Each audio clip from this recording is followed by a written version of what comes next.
a ser fuertes desde la más tierna infancia, sin saber cuál es la gracia de correr con esa suerte. Colaboro en las tareas, pero nunca amo de casa. Igualdad siempre que sea de la boca para afuera, y así esa idea rara se te instala y siempre gana. No te dejas sentir nada y en el prejuicio te matan. Hombre macho fuerte, mandatos que aprendimos.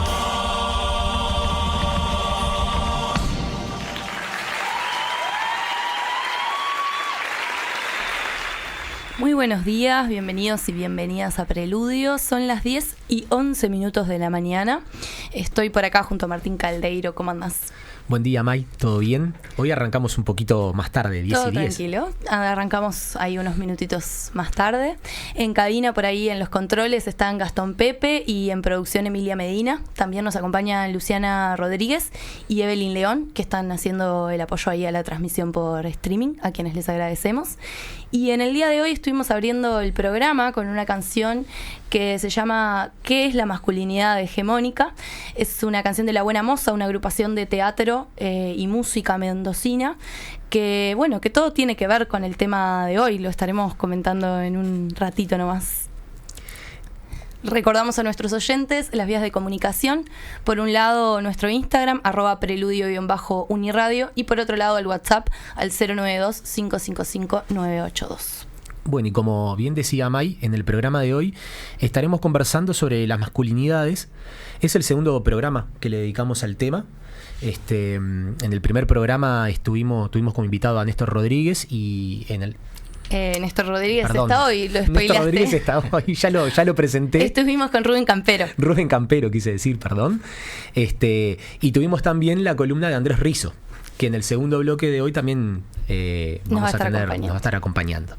Entonces, bueno, como les adelanté, hoy vamos a estar conversando con Néstor Rodríguez. Néstor es licenciado en Psicología por la Facultad de Psicología de la Universidad de la República. Es magíster en Ciencias Humanas, opción Estudios Latinoamericanos por Facultad de Humanidades y Ciencias de la Educación de UDELAR también. Se ha especializado en el campo de los estudios de género, masculinidades, diversidad sexual, políticas públicas y violencia de género. Y desde el 2018 se desempeña como psicólogo en la Unidad de Víctimas y Testigos de la Fiscalía General de la Nación y es docente universitario en el programa de Género, Sexualidad y Salud Reproductiva del Instituto de Psicología de la Salud de Facultad de Psicología UDELAR, en donde integra la línea académica de investigación en violencia sexual. Así que, Néstor, buenos días, bienvenido. Buenos días, muchas gracias por la invitación, un gusto. Bueno, como recién te presentábamos, dábamos cuenta un poco de tu recorrido. Entonces, como primera pregunta que nos interesa saber, ¿cómo es que te fuiste vinculando a la temática y por qué fuiste optando por este camino? Bueno, un poco la vida misma, ¿no? Yo creo que los temas de género es como un camino de ida. O sea, cuando uno empieza a aproximarse a los estudios de género, esta famosa frase, uno empieza a mirar desde los lentes de género, uno empieza a ver efectivamente la realidad desde otro punto de vista. Y que es un punto de vista transformador, claramente, ¿no? Porque uno ya no ve ni las propias relaciones que establece con las otras personas de la misma manera, no ve el campo social de la misma manera y tampoco se ve a sí mismo de la misma forma. Los hombres también ahí hemos llegado un poco tarde a incorporar esta perspectiva de género a nuestras propias experiencias. Hay algunos autores que hablan de que los hombres nos descubrimos hace poco como sujetos de género. Y es interesante pensarnos en eso, sobre todo en un contexto también como de mucha impugnación y disputa en el tema, donde se habla, ¿no? Y se coloca con mucha fuerza de que hablar de estas cuestiones o hablar de igualdad de género entre hombres y mujeres es tener una ideología de género, ¿no? Como si quienes critican desde ese posicionamiento no lo tuvieran, en definitiva, una ideología de género. Y también ahí hay un tema que es un posicionamiento situado, digamos, de lo que a uno le pasa también siendo varón con otras características. Por ejemplo, no es lo mismo ser un varón gay de determinado contexto que ser un varón heterosexual de determinado contexto socioeconómico.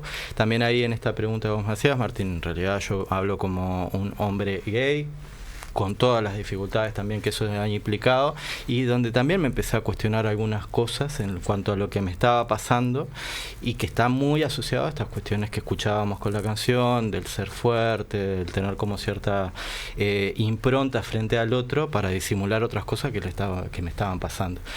Y frente a la serie de preguntas que uno se hace cuando empieza a confrontarse con la discriminación, uno empieza a tratar de encontrar algunos espacios que le puedan brindar esas respuestas, ¿no? Porque también estamos muy acostumbrados a silenciar nuestro sufrimiento como hombres, ¿no? Y más todavía cuando somos varones de la disidencia o varones subalternizados, como le dicen, ¿no? Discriminados. Entonces también fue como una aproximación, yo te diría, lo académico tuvo que ver también con ciertos cuestionamientos personales y con vivencias de discriminación vividas, y que en búsqueda de una respuesta me fue aproximando a ese campo de conocimiento, un poco por ahí. No es lo habitual que ocurre, ¿no? Eso hay que decirlo en general. Por eso también me parece como muy importante hablar desde qué posición uno enuncia estos temas, ¿no? Porque no es lo mismo que yo me presente acá hablando de que soy un hombre con hijos, ¿no? A que yo hable de cómo me estoy presentando, ¿no? Como un hombre gay, blanco, de clase media, etcétera, porque también eso condiciona muchas veces hasta inclusive lo que uno pueda ver, en definitiva, ¿no? Bien. Y has escrito, bueno, y trabajás al respecto de las masculinidades. Pudimos leer un artículo tuyo, que es del 2012, que nos compartiste, que se titula Nuevas masculinidades, de las crisis subjetivas al cuestionamiento del orden subjetivante. ¿Qué implica, desde la perspectiva que vos trabajás, pensar las masculinidades? ¿Cuáles son las afectaciones que hay que tener en cuenta, los factores? Bueno, implica primero entender cuál es como el posicionamiento que nosotros tenemos como hombres en un contexto social que privilegia lo masculino. Eso como primera cuestión, ¿no? ¿Qué quiere decir que privilegia lo masculino? Que va en definitiva a beneficiar muchas de las expresiones asociadas a la masculinidad, ¿no? Eso es una de las cuestiones a tener en cuenta. Después también implica, como les decía hoy, empezar a transitar por un nivel de cuestionamiento de las propias experiencias, esta idea de cuestionar los privilegios, que también la noción de privilegio es una noción que tenemos que pasar por el tamizador, ¿no? Porque ¿de qué hablamos cuando hablamos de privilegio? Si es que hablamos de privilegio porque se constituye en privilegio porque eso de lo que yo hago uso no lo tienen otras personas simplemente, o en realidad de lo que estamos hablando son de derechos que yo efectivamente tengo y que en definitiva son negados a otros sujetos. Cuando hablamos de privilegios de género, en realidad muchas veces estamos hablando de privilegios que ostentamos los hombres por ser hombres y que son negados a las mujeres por ser mujeres, pero eso no quiere decir que yo tenga que renunciar a mis derechos transformados en privilegio. Quiere decir de que en realidad lo que hay que hacer es luchar para que las mujeres tengan esos mismos derechos, ¿no? Un ejemplo que siempre pongo, el acceso al trabajo. El acceso al trabajo es un derecho universal.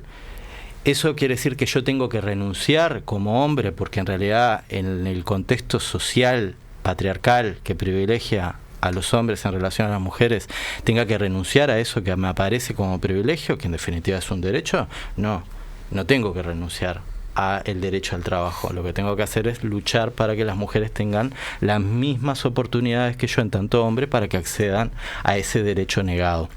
Entonces, ¿Por qué coloco estas cuestiones? Porque en realidad muchas veces en los temas de masculinidades, género, que es una falsa dicotomía, ¿no? Hablar de masculinidades y géneros es una falsa dicotomía, pues siempre estamos hablando de cuestiones de género. Lo mismo cuando se habla de perspectiva de masculinidades, no existe una perspectiva de masculinidad, existe una perspectiva de género, en todo caso, que nos permite pensar las masculinidades y las feminidades, ¿no?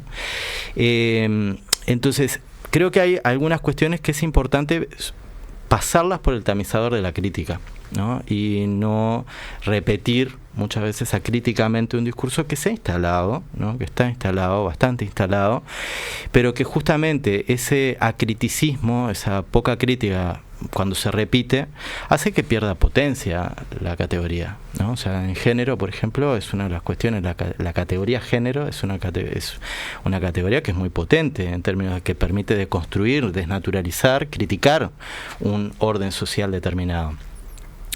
Pero también hay una autora que a mí me encanta, es Joan Scott, que es una historiadora que ha trabajado muchísimo en los temas de género, ha hecho contribuciones maravillosas, pero ella dice una cosa que también es genial, ¿no? Porque dice, bueno, el género es una categoría útil, él tiene un texto originario y que es como el ABC de los temas de género, que es el género como una categoría útil para el análisis histórico, se llama el texto, que es del 95, estamos hablando como para colocar también, bueno, desde cuándo también se están produciendo cosas, y ella después reedita, ¿no? Y rediscute algunas cosas con ella misma y dice, bueno, el género sigue siendo una categoría útil en la medida que nos permita seguir cuestionándonos cosas y abriendo preguntas, ¿no? Entonces, si en la medida que el género nos permite hacernos preguntas, bienvenido sea. Ahora, si es para reproducir más o menos lo que venimos haciendo, bueno, capaz que ahí hay que romper esa inercia, ¿no? Bien. Y en ese sentido, una de las líneas de trabajo que estuviste desarrollando fue sobre ofensores sexuales. ¿Qué implicó específicamente ese trabajo? Bueno, implicó muchísimas cosas. Viene implicando muchas cosas. Primero porque, bueno, el tema de ofensores sexuales es algo que toca concretamente los temas de masculinidades, la construcción subjetiva de las masculinidades. No es la única. El tema de ofensores sexuales aborda múltiples factores, porque en realidad nunca un ejercicio de violencia se explica solo por un factor. Si un fenómeno complejo se explica solo por un factor, no es un fenómeno complejo. Y cuando hablamos de violencia sexual estamos hablando de un fenómeno multicausal. Eso es una de las premisas que tenemos que tener siempre claro. No obedece únicamente por una desigualdad estructural que sí está y está presente, pero no es la única, ¿no? De hecho, hay otros factores que pueden llegar a ser mucho más determinantes en algunas formas de violencia sexual concretas.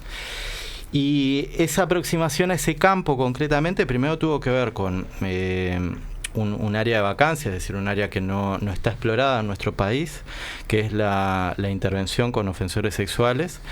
Vieron que el tema de violencia sexual se ha colocado en la agenda pública a partir de lamentables hechos que vienen ocurriendo y que han cobrado mucha notoriedad. En general siempre pasa lo mismo, está como bastante estudiado a nivel mundial de que cuando ocurren hechos como por ejemplo la violación en manada que se dio en España, es decir, esos hechos por el nivel de dramatismo colocan en la agenda pública, en la opinión pública, el tema, ¿no? Con todo el manoseo que eso implica, ¿no? Porque cuando colocas una cuestión tan delicada así, estás abierto a que, como pasó acá en algunas circunstancias, a que cualquiera opine desde cualquier lugar, ¿no? Haciendo mucho daño también con eso. Entonces ahí nosotros con el equipo de facultad vimos una oportunidad de empezar a trabajar y contribuir también académicamente en un área no explorada acá, en Uruguay, y también desde una perspectiva que es trabajar con quien ejerce violencia, que muchas veces queda invisibilizada en algunos sentidos.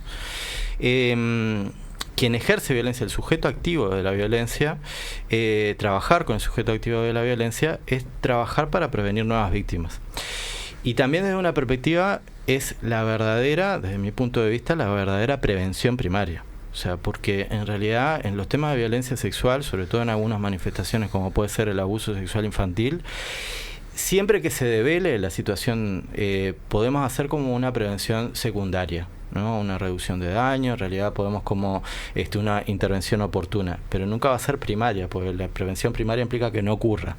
Para que verdaderamente no ocurra, tenemos que trabajar con quien perpetra el ejercicio de violencia. Y eso pasa en ofensores sexuales, en varones que ejercen violencia hacia sus parejas o exparejas, hacia sus hijos, y en términos delictivos a nivel general, ¿no?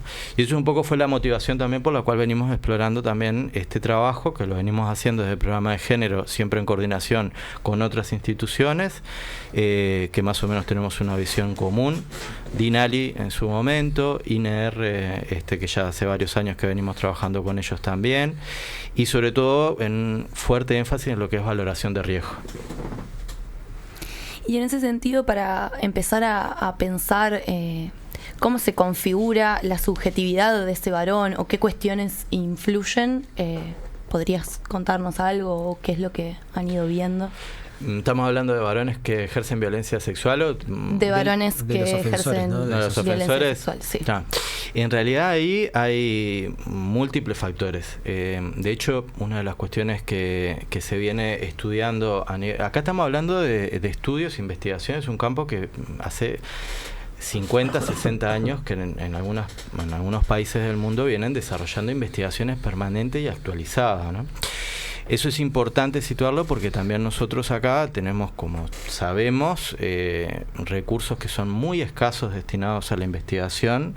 Es importante situarlo en un contexto de discusión presupuestal, en donde la universidad también ha sido hablando de privilegios poco privilegiada en términos de asignaciones de recursos, y que es clave para poder desarrollar investigaciones que sustenten las decisiones de política pública. Porque también en nuestro país, y hay que decirlo y ser, aunque nos duela, muchas veces se toman decisiones en materia de política pública sin ningún sustento en evidencia. Ahora, por suerte, de un tiempo a esta parte, se viene escuchando mucho más estas dos palabras, ¿no? Política pública y evidencia en una misma oración, lo cual es alentador, es decir, tomemos decisiones en base a las mejores evidencias de lo que funciona. Entonces, ahí la literatura internacional lo que viene indicando es, bueno, para que se produzca un hecho de violencia sexual, para que haya una persona que ejerza esa violencia sexual, tiene que confluir múltiples factores, muchos de ellos asociados a quien ejerce la violencia. Hay otros factores asociados a la propia víctima y hay factores asociados al contexto en el cual se da, ¿no? Ese es un modelo y un paradigma de comprensión completamente distinto a cómo se viene entendiendo en muchos ejercicios de violencia, en donde queda el sujeto que es activo, el sujeto que ejerce la violencia, queda únicamente como el foco, ¿no? Y acá también hay una cuestión que es como muy delicada a veces para colocarla sobre la mesa. Hablar de factores de riesgo que tiene la víctima no implica responsabilizarla, no estamos hablando de eso, absolutamente, no es esa perspectiva. Es visualizar cuáles son los factores de riesgo que esa víctima puede tener, justamente para trabajar en un plan de prevención, ¿no? De que no existan situaciones de violencia que la puedan afectar. No existen múltiples factores. Una de las cuestiones puede ser violencia en términos generales, vividas en la infancia. Eso es un factor que está muy asociado al ejercicio de violencia sexual. Existen cuestiones relacionadas a lo que se llaman actitudes que apoyan el ejercicio de violencia sexual. Actitudes, estamos hablando de formas que la persona tiene de pensar acerca de lo que son las relaciones de género, por ejemplo. Ya estamos hablando de estas cuestiones de la construcción de masculinidades, la clásica, ¿no? O sea, bueno, si vas vestida así, ¿no? Estás buscando que te violen, ¿no? Como dijo un ministro, no me acuerdo de qué país, que en una brutalidad terrible dice: las mujeres son como las leyes, están para ser violadas, dijo, ¿no? Fuertes declaraciones, claramente, pero que lo que vehiculiza justamente es esto: actitudes que la persona tiene que apoyan la existencia de la violencia sexual. Eso es un gran predictor de violencia sexual. Una persona que piensa así, hay grandes chances de que en algún momento pueda verse involucrado en una forma de ejercicio de violencia, de las múltiples que existen, ¿no? Después tenemos otro terreno, hay tipologías de ofensores sexuales, en donde ya ahí entramos en otro terreno, en esto de la multiplicidad de factores que inciden, que tiene que ver con, por ejemplo, la presencia de lo que se llama desviación sexual o parafilias, en términos más psicodiagnósticos, que están asociados, por ejemplo, al tema de la pedofilia, ¿no? Lo que es la hebefilia, que es la preferencia por púberes, es decir, por gurises que están como ahí en la transición entre la niñez y la adolescencia, pero entonces tenés como distintos factores ahí que inciden sobre eso. Entonces es un tema como muy complejo, que lo que hace es resistir cualquier linealidad explicativa. Bien, y queda mucha cantidad de cosas, ¿no? Y respecto a esto, no estamos hablando de los ofensores sexuales. ¿Visualizás en este tiempo, acá pensando en Uruguay, ¿no? Uh-huh. En esto de pensar situadamente, como mencionabas recién, algún cambio al respecto de la masculinidad o cómo se construye la masculinidad uruguaya? No sé si eso es posible hablar así, si existe eso, o es más bien una crisis de qué. Bueno, es posible hablar en esos términos, Martín, o sea, hablar porque a ver, cuando hablamos de la construcción de masculinidades, o cuando hablamos de las construcciones de género en términos generales, siempre tenemos que tratar de georreferenciarlo, ¿no? O sea, de tener una mirada local, digamos. No es la misma forma de masculinidad que se da en nuestro país si vos cruzás el charco y te vas a Buenos Aires. O sea, hay cuestiones que son... Ahí entramos como en esta visión estereotipada, pero los estereotipos tampoco son de malos del todo, porque los estereotipos es una visión simplificada de la realidad que nos ayuda a funcionar también cotidianamente, ¿no? Entonces, desde una visión como mucho más simple, vos podés ver perfectamente, ¿no?, cuáles son las características de una forma de ejercicio de masculinidad en ciertos contextos a otros contextos distintos.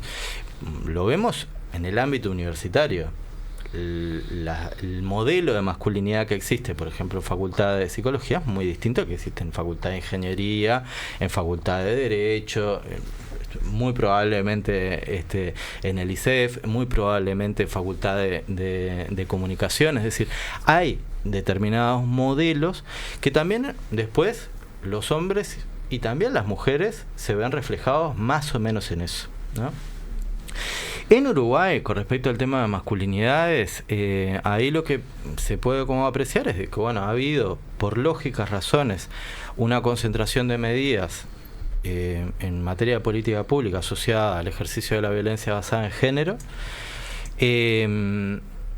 con mayores dificultades, como les decía, en algunos intentos en trabajar con ofensores sexuales. Concretamente el INR desarrolló algunas experiencias de aplicación de un programa español, el programa de control de la agresión sexual, que después quedó discontinuado, pero siempre son como expresiones muy tímidas, ¿verdad? Y también muy focalizadas a esta idea de masculinidad, equivalencia a violencia, lo cual no deja de ser estratégico para atender una necesidad urgente y emergente, que es el ejercicio de violencia, que los datos estadísticos indican de que los varones tenemos datos alarmantes en cuanto al ejercicio de violencia hacia otros hombres, hacia las mujeres y hacia nosotros mismos, que es como la tríada del riesgo, ¿no? Y eso es importante atenderlo, pero también no invisibilizar otras cuestiones que nos pasan a los hombres. Concretamente, uno de los temas que está en agenda, digo en agenda de los temas de estudio de masculinidades, no en agenda de política pública, es el tema de la salud de los hombres.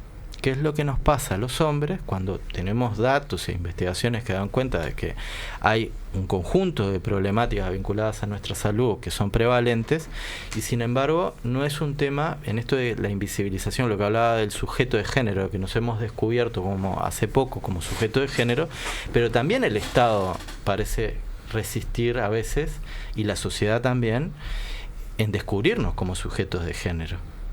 Nos pasa con el tema de las manifestaciones de las emociones, el silenciamiento la manifestación de las emociones en los hombres es algo que es silencioso y es silenciado. Pero nos pasa muchas veces en la cotidianidad, ¿no? ¿Qué es lo que podemos hacer qué es lo que hacemos cuando viene un amigo que nos dice que está triste? ¿Qué es lo que, no? Vamos a tomar algo, ¿no? Te saco. Ahora, no se instala esta cuestión de, bueno, hablemos sobre lo que a vos te pasa. Y eso también nos habla de qué es lo que nosotros hacemos como sociedad cuando los hombres manifestamos nuestro padecer, ¿no? Por eso se habla como de una cuestión que vivimos en soledad, lo que nos pasa, también las vivencias de discriminación, pero también cuando se te pone un modelo que inevitablemente es inalcanzable y te va a frustrar, ¿no? Entonces, ¿cómo hablamos nosotros de nuestras frustraciones, ¿no? ¿Quién nos escucha, ¿no? Entonces, ahí tenemos un tema, claramente. Bueno, al respecto de esto último que decías, y ya estamos llegando al final del bloque, se nos pasó rapidísimo, hay un proyecto en el cual también participás, que es un convenio entre Facultad de Psicología y la Intendencia de Montevideo, que es de atención telefónica a hombres. Rápidamente, lamentablemente por el tiempo que tenemos, ¿cómo es que funciona? ¿Y cuál es la importancia que te parece que tiene ese espacio, ¿no? Bien, en breves minutos. La línea de atención telefónica para hombres, la línea de escucha para hombres, es un convenio con la Intendencia de Montevideo y Facultad de Psicología, del programa de género. El número es 1950-5151. Paso el chivo ahí, funciona de 18 a 21 horas, de lunes a viernes. Es una línea atendida por psicólogos y trabajador social. Es un equipo pequeño y que funciona en ese horario. Cualquier hombre que pueda estar sintiendo alguna situación que necesita hablar con un otro de manera confidencial y hasta anónima, porque la persona no tiene por qué identificarse, si bien nosotros le vamos a pedir algunos datos que son sociodemográficos a los efectos de llevar también un registro más de monitoreo de la política, en realidad no puede la persona, y nos ha pasado que la persona ni se presenta, no dice el nombre, no da ningún dato identificatorio, pero sí habla con el profesional que lo atiende sobre su problemática. Esta es una línea que empezó a funcionar en septiembre del 2023, que ya llevamos más de 550 personas que se han puesto en contacto con la línea por única vez. Después tenemos, como es una línea que puede la persona llamar la cantidad de veces que quiera, tenemos hombres que llaman asiduamente, porque es una línea abierta, entonces nos llaman todas las semanas. Inclusive hemos tenido algunos hombres que por distintos momentos de crisis en los cuales están, nos llaman reiteradas veces en la semana. Y en realidad es una línea de la cual venimos aprendiendo también mucho, porque no tenemos experiencias a nivel internacional. De hecho, existen únicamente 2 líneas que nosotros, al momento de empezar a diseñar la propuesta en conjunto con la Intendencia, relevamos, que fue una línea de Australia, que viene funcionando hace más de 20 años, y una línea que estaba en Bogotá, se llamaba la línea Calma, que es de la cual nosotros tomamos algunos insumos como para construir el modelo de atención acá. Entonces, en eso también es una experiencia innovadora en términos de política pública, y también es innovadora en términos de aprendizaje, de poder ver qué es lo que le pasa a los hombres, efectivamente. Desde una escucha que tratamos de hacer desprejuiciada, y sobre todo una de las cuestiones claves para nosotros es, bueno, tenemos mucho conocimiento sobre aspectos teóricos, conceptuales, ahora la realidad no puede ajustarse a esa teoría que yo tengo, tiene que ser al revés, es decir, yo construyo teoría a partir de la realidad, de lo que yo voy escuchando, y ese es un poco el lugar desde el cual nos situamos, entender lo que le pasa al otro y en función de eso construir teoría. Bien. Muchísimas gracias, Néstor. A ustedes. Nos vamos a ir un corte y recordamos esta línea que es 1950-5151. Exacto. Bueno, gracias. Gracias a ustedes. Estás escuchando Preludio. De las cosas que aprendí en los discos, te quiero contar cómo viví y todo lo que pasó conmigo. Vivir es mejor que soñar. Yo sé que el amor es una cosa hermosa, y sé también que cualquier canto es menor que la vida de cualquier persona. Por eso cuidado, mi amor, hay peligro en la esquina. Ellos ganaron y hay luz roja para nosotros, que somos jóvenes, para abrazar a tu hermano y besar una muchacha en la calle. Para eso se hicieron tu brazo, tu labio y tu voz. Si me preguntas qué pasa con mi pasión, te digo que estoy encantada con una nueva invención. Me quedo acá en esta ciudad, en donde está mi ilusión, pues veo venir en el viento el olor de la nueva estación. Yo sé de todo en la herida viva de mi corazón. Hace tiempo que te vi en la calle, cabello al viento, gente joven reunida, dibujado en la memoria, ese recuerdo es el que duele más. Mi dolor es descubrir que a pesar de ya haber hecho todo lo que hicimos, seguimos siendo. Bueno, continuamos en este segundo bloque con Preludio. Estuvimos conversando en el primer bloque con Néstor Rodríguez sobre masculinidades, que es el tema del programa de hoy.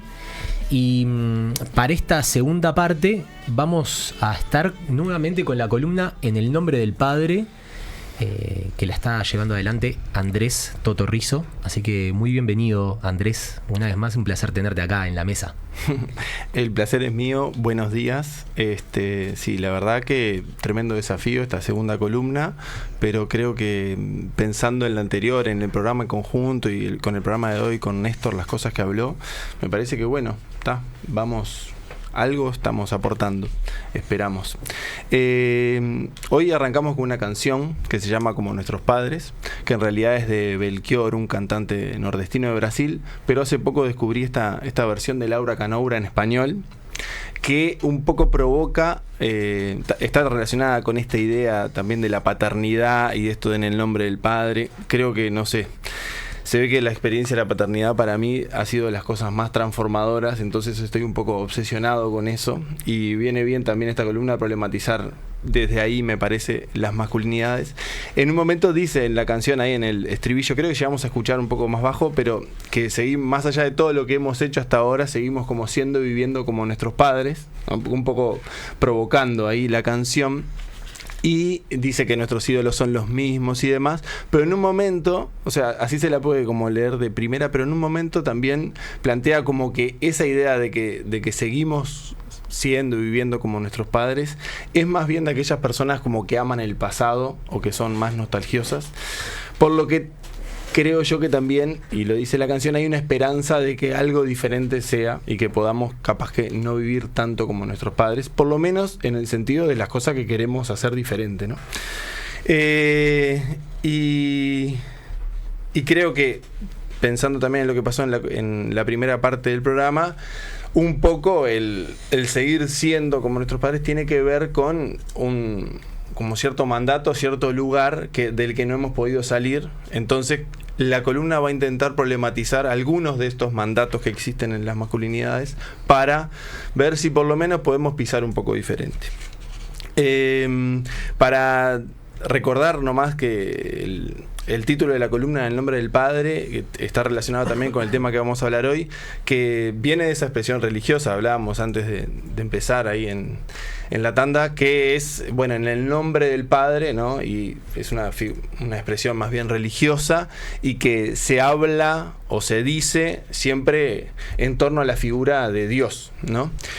Y hoy justo hablaron de la masculinidad uruguaya, ¿no? Yo pensaba en la masculinidad oriental y pensaba también en que, bueno, en estas tierras laicas, la figura de padre o de nuestro padre no sería Dios, aunque quizás eso sería divino, sino que más bien nuestro padre es Artigas, ¿verdad? Entonces, y que de Artigas no tenemos algo, una imagen tan clara, no ha sido todo un problema la reconstrucción de su figura, pero lo que sí tenemos claro y bien grabado, y que podemos decir que también hay algo de esto en Mandatos, son sus expresiones, sus sentencias, ¿no? Algunas que nos han quedado grabadas así, o por lo menos a mí, yo las que más tengo presente, hay cuando jugaba en Miramar Misiones, que ya hemos hablado de esto, tenía un técnico, Mario Pinotti, que el recuerdo insiste en que no me olvide de él, que siempre nos ponía, antes de empezar el partido, ahí ponía en la pared la alineación, ¿no? Quiénes iban a jugar, la táctica, y abajo una frase de Artigas que decía: nada podemos esperar sino de nosotros mismos. No nos iba muy bien, nos comíamos a 3 o 4 goles, pero la frase... Qué responsabilidad aparte, ¿no? Era algo de lo que nos sentíamos orgullosos de tener esa frase ahí. La verdad que... Bueno, después hay otra, ¿no? Ustedes, ya cuando digo esto, deben estar pensando... Yo estoy pensando sean tan ilustrados como valientes. Bueno, esa es la principal de la columna de hoy. Un poco la pregunta, de hecho... nos anticipamos con eso, pues la pregunta es de esta expresión, sean los orientales tan ilustrados como valientes. Bueno, ¿qué quiere decir ese mandato, no? De ser ilustrados y valientes. Entonces vamos a partir como la columna en dos y vamos a hablar primero de este mandato de qué quiere decir ser ilustrado, porque una cosa es cuando lo dijo Artigas, que lo dijo en una época, la época de la Ilustración, ¿no? El siglo de las luces, que el conocimiento nos hará libres a los pueblos y a las personas, o sea, a las personas y después a los pueblos. Por eso también la independencia del Uruguay se dio en ese contexto, ¿no? Y la figura de Artigas ha sido muy clara en eso. Pero nosotros, después de que descubrimos en ISEF, creo que esta es una experiencia ya compartida, ¿no? Un amigo de la casa, Michel Foucault, que dice que a partir de la época de Descartes, del siglo XVII para acá, uno puede acceder al conocimiento y a la verdad, pero sin modificarse a sí mismo, ¿no? Entonces, ahí ya se genera como una sospecha de que el conocimiento nos hará libres, nos modificará, o capaz que el conocimiento no nos modifica tanto. Entonces me pareció, para leer lindas palabras, como siempre decimos acá en Preludio, un fragmento que saqué de un libro de la premio Nobel polaca Olga Tokarczuk, que se llama Un lugar llamado antaño. Dice así: hay dos tipos de aprendizaje, uno exterior y otro interior. El primero, el exterior, es considerado el mejor, incluso el único. Por eso el hombre aprende haciendo largos viajes, aprende mediante la observación, la lectura, el estudio, las conferencias. Aprende gracias a lo que ocurre en el mundo externo que lo rodea. Se pertrecha de conocimientos, los recolecta como una abeja hasta tener cada vez más. Después los utiliza y los transforma. Pero lo interno, dice ella, lo que es estúpido y necesita aprendizaje, eso no cambia. El conocimiento que tan solo se va acumulando no cambia nada al hombre. O lo cambia aparentemente, por fuera. Es como cambiar de ropa. Por el contrario, quien aprende absorbiendo hacia su interior, sufre incesantes cambios. Y acá el problema está, según la psicoanalista chilena Constanza Michelson, en que el hombre no quiere saber nada de sí mismo. Que es un poco también lo que planteaba hoy al comienzo, ¿no? Néstor, cuando decía que andas mal y bueno, vamos a tomar algo, pero no como vamos a profundizar en eso. Pero es muy gracioso, esta psicoanalista a partir de esto hizo un libro con la expresión de un futbolista chileno, Carlos Caselli, que a la salida de un partido le hicieron una entrevista ahí para la televisión y dijo: yo no tengo por qué estar de acuerdo con lo que pienso. Dijo eso y claro, la sociedad chilena lo tomó para la joda, se rió de él, en fin. Por suerte, igual ya con el diario del lunes sabemos que lo resignificó. Él hizo un libro juntando frases de futbolistas, frases graciosas de futbolistas dadas en ciertos contextos y lo tituló así: yo no tengo por qué estar de acuerdo con lo que pienso. Pero ella también hizo un libro a partir de esa frase, pero resignificando eso, viendo que es un valor humano básicamente, ¿no? Porque justamente hay como dos elementos ahí. Y ella dice que porque la teoría del psicoanálisis dice: el yo no es el dueño en su propia casa. ¿no? Entonces ella ve que, claro, a los varones, ella habla de la masculinidad específicamente, no quieren saber nada de sí mismos, no quieren saber nada de su inconsciente. ¿Por qué? Porque quieren estar demasiado de acuerdo consigo mismos, demasiado de acuerdo con lo que piensan. Entonces yo, como cierre de esta primera parte de qué quiere decir ser ilustrados, diría que por lo menos ante esta reivindicación de ese aspecto de la masculinidad,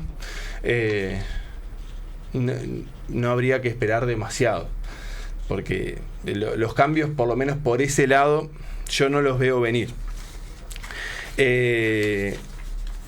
Pero no podemos hacer una síntesis del mandato artiguista sin completar la otra parte de la frase, ¿no? Que estamos hablando de tan ilustrados como valientes. Entonces vamos a ver ahora qué quiere decir ser valientes, porque lo mismo, una cosa es ser valientes en el siglo XIX, cuando estamos declarando nuestra independencia, ¿no? Dejando atrás la colonia, y otra cosa es 200 años después, cuando pasan algunas cosas. Yo ahora le pasé a Gastón Pepe ahí para que pasemos un audio, porque claro, siempre estamos hablando igual de experiencia del fútbol, que básicamente ha sido lo que a mí me ha marcado cuando jugábamos en el baby fútbol en Rayo Rojo, con varios de los amigos que hasta hoy tengo. Íbamos en el camión a la cancha y cantábamos, teníamos 8, 9, 10 años, y cantábamos esta canción. Yo soy del barrio La Comercial, el que no es chorro es criminal, el más cobarde mató a su madre y el más valiente, ¿pa' qué vamos a contar? ¿Sensaciones? ¿Qué momento? La infancia. La infancia valiente sería. Yo, no sé. El más cobarde mató a su madre. El más tranqui. De ahí para arriba. O sea, no sé cómo interpretarlo. Como si que está mal y que mató a la madre, o que está bien. Porque habría que ser valiente. Entonces, en ese caso estaría bien. Pero no sé realmente qué lectura hacer. ¿Cómo aprendieron? Me surge esa pregunta. ¿Cómo aprendieron? ¿O de quién lo cantaba? No, era una tradición de Rayo Rojo, que es del barrio La Comercial, y se cantaba esto.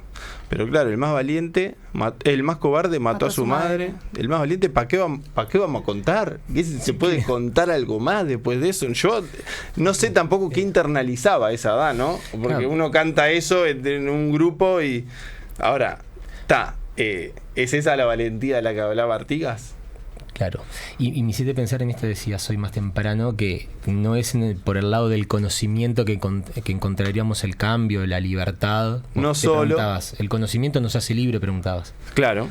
Y acá en esto me parece que hay como la emoción puesta, ¿no? El fútbol, el canto, la hinchada, me parece que ahí está jugando ese papel que en términos así como muy concretos podemos como separarlo de lo que es el conocimiento como en términos teóricos o no sé, o académicos, y esto tiene que ver más con algo que pasa por el cuerpo, ¿no? Sí, que un impulso total, algo que se incorpora, que nos atraviesa. Sí. Totalmente, no revisado, ¿no? Sí, está un poco relacionado con eso, sí. Es cierto, no hay que descontextualizar las cosas, ¿no? Esto pasaba en ese marco, en otra época, estamos hablando de los 90, en fin. Y que cantaban eso y ninguno salió a matar a la madre. Exacto, y me consta que conozco muy profundamente a la dirigencia de Rayo Rojo y a muchísimos de sus técnicos y personas vinculadas al club, y no tengo nada que reprochar. Hay que decir las cosas también. Pero bueno, las canciones eran era lo que se cantaba, a lo que se jugaba, podemos decir. Sí, entonces, bueno, pero la pregunta todavía un poco que traía a raíz de esa canción ¿es esa la valentía de la que hablaba Artigas, no? Porque la valentía, hoy se habló también de un tema creo que tangencial a eso, que es la violencia, ¿no? La agresión, pero la valentía es un elemento de la masculinidad, porque como dijimos en la primera columna, la masculinidad es algo con lo que no se nace, no es biológica, sino que se conquista, se adquiere, y por lo tanto también se puede ser destituido de la misma. Y una de las razones por las cuales se puede llegar a ser destituido es por no ser valiente, justamente. Uh-huh. Ahora, por no pertenecer a eso que se espera. Exacto, por no ir para adelante y por todo lo demás. Pero no es tan sencillo. definir o discriminar o interpretar, como vos decías, ¿no? De qué se trata la valentía, ¿no? Un poco inspirado a partir de esa canción, pero vamos a traer también otro elemento que es importante porque finalmente en el nombre del padre, o mejor dicho, en el apellido, se termina definiendo la historia. Se trata de la historia de un cuento de Borges que se llama El Sur, que está ambientada en el sur de Buenos Aires, por eso traje esta remera que es de Lanús, que es uno de los cuadros del sur de Buenos Aires, el cuadro más querido por mí de esa zona bonaerense, y que retrata la vida de Juan Dalman, ¿sí?, que empieza diciendo que había tenido una ascendencia. Por un lado había tenido un abuelo paterno militar, miembro de la infantería argentina, y por otro lado un abuelo pastor de la iglesia, ¿no? Entonces ya va pintando como una ascendencia combativa y una ascendencia pacífica, y dice que primó esta última, la ascendencia pacífica, en Juan Dalman. Entonces era un fervoroso lector, y un día llegó a su casa con un ejemplar de Las Mil y Una Noches, y corriendo así para leerlo, se pega con el filo de una ventana, subiendo por las escaleras del edificio, llega a su casa, se pasa la mano por la frente y la ve que está toda ensangrentada, pero estaba tan cansado de la jornada que se acuesta a dormir. Pero se levanta de madrugada ya con temblores, bueno, tiene fiebres altas, lo internan, y acá Borges, a partir de la internación y de esas fiebres altas y del delirio, plantea la posibilidad de que ya ahí te perdés qué está pasando y qué no está pasando, qué es el cuento y qué fue la realidad, pues siempre supuestamente se trata como un hecho verídico. Porque de hecho Juan Dalman existió, pero ahí vos no sabés si lo que Borges está contando es lo que pasó o lo que finalmente deliró Juan Dalman. Pero en su delirio sale a caminar por el sur de Buenos Aires, un mundo más antiguo y más firme, dice Borges, más corajudo diríamos, ¿no? Y va y decide comer en un restaurante, en un almacén, en verdad. Entonces ahora también vamos a leer un fragmento de qué pasa en este momento en el que va Juan Dalman a almorzar ese restaurante. Dice Borges: cerca, en una mesa, comían y bebían ruidosamente unos muchachones, en los que Dalman al principio no se fijó. Dalman se acomodó junto a la ventana. El patrón le trajo sardinas y después carne asada. Dalman las empujó con unos vasos de vino tinto. Los parroquianos de la otra mesa eran 3. 2 parecían peones de chacra. Otro, de rasgos achinados y torpes, bebía con el sombrero puesto. Dalman, de pronto, sintió un leve roce en la cara y junto al vaso ordinario de vidrio turbio, sobre una de las rayas del mantel, vio una bolita de miga. Eso era todo, pero alguien se la había tirado. Los de la otra mesa parecían ajenos a él. Dalman, perplejo, decidió que nada había ocurrido. Otra bolita lo alcanzó a los pocos minutos, y esta vez los peones se rieron. Dalman se dijo que no estaba asustado, pero que sería un disparate que él, un convaleciente, se dejara arrastrar por desconocidos a una pelea confusa. Resolvió salir. Ya estaba de pie cuando el patrón se le acercó y lo exhortó con voz alarmada: «Señor Dalman, no les haga caso a esos mozos, que están medio alegres». Dalman no se extrañó de que el otro ahora lo conociera, pero sintió que estas palabras conciliadoras agravaban de hecho la situación. Antes la provocación de los peones era una cara accidental, casi a nadie. Ahora iba contra él y contra su nombre. Dalman hizo un lado al patrón, se enfrentó con los peones y les preguntó qué andaban buscando. El compadrito de la cara achinada se paró, tambaleándose. A un paso de Juan Dalman lo injurió a gritos, como si estuviera muy lejos. Jugaba a exagerar su borrachera, y esa exageración era otra ferocidad y una burla. Entre malas palabras y obscenidades, tiró al aire un largo cuchillo, lo siguió con los ojos, lo barajó e invitó a Dalman a pelear. El patrón objetó con trémula voz que Dalman estaba desarmado. En ese punto algo imprevisible ocurrió. Desde un rincón, un viejo gaucho estático le tiró una daga desnuda que vino a caer a sus pies.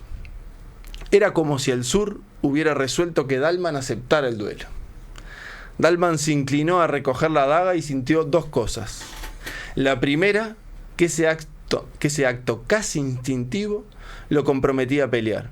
La segunda, que el arma en su mano torpe no serviría para defenderlo, sino para justificar que lo mataran. No hubieran permitido en el sanatorio que me pasaran estas cosas, pensó. ¿Vamos saliendo?, dijo el otro. Salieron, y si en Dalman no había esperanza, tampoco había temor. Sintió, al atravesar el umbral, que morir en una pelea a cuchillo, a cielo abierto y acometiendo, hubiera sido una liberación para él, una felicidad y una fiesta. Sintió que si él, entonces, en la primera noche del sanatorio, cuando le clavaron la aguja, hubiera podido elegir o soñar su muerte, esta es la muerte que hubiera elegido o soñado. Dalman empuña con firmeza el cuchillo, que acaso no sabrá manejar, y sale a la llanura. Está loco, Dalman. ¿O es varón? Sí, de hecho en ese mismo cuento Borges dice que los valientes mueren solo una vez y los cobardes mueren 1000 veces. Sí. Es tremendo cómo se fue envalentonando, ¿no? Y pienso en esto de la masculinidad como aquello que se construye con la mirada de los otros y las otras, ¿no?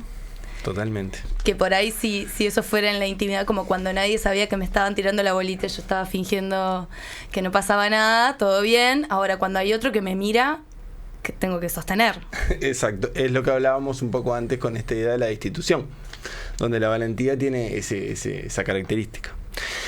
Igual el mundo es un caos, no esperen que de esta columna salga algo organizado y algo así como un orden para pensar claramente todos estos temas, pero sí queríamos, antes de cerrar, hablar, o mejor dicho, poner una canción que habla sobre un triste efecto secundario de este mandato de ser valiente, quizás hasta de un equivocado efecto, que se trata nada más ni nada menos de... No puedo llorar, no me enseñaron, no puedo mojar tu piel, y sin embargo mi voz no logra decir adiós. ¿Quieres llorar? Oh, no puedo llorar y me voy yendo, no puedo llorar, ¿no ves? Que no sé a dónde mirar, que no podré respirar, que no hay lugar. Oh, ¿dónde llorar? Si no supiera, sería el primero en ir a conocer la razón, a desterrar el dolor, a respirar. Oh, oh, oh.